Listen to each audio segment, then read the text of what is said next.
4 अंतराळवीरांना घेऊन जाणारं ड्रॅगन प्रक्षेपण यान काल दुपारी 12:01 यशस्वीरित्या अवकाशात झेपावलं होतं.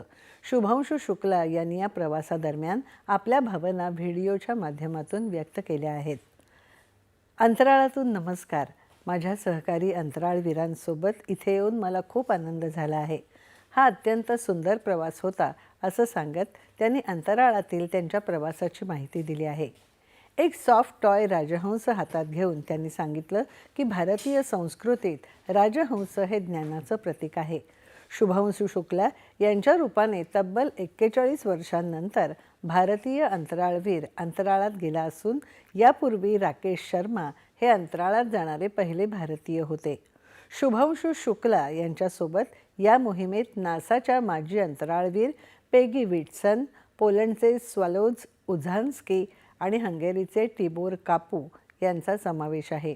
या मोहिमेत नासासह भारतीय अवकाश संशोधन संस्था म्हणजेच इस्रोचंही मोलाचं योगदान आहे. हे चारही अवकाशात 14 दिवस राहणार असून सुमारे 60 प्रयोग करणार आहेत.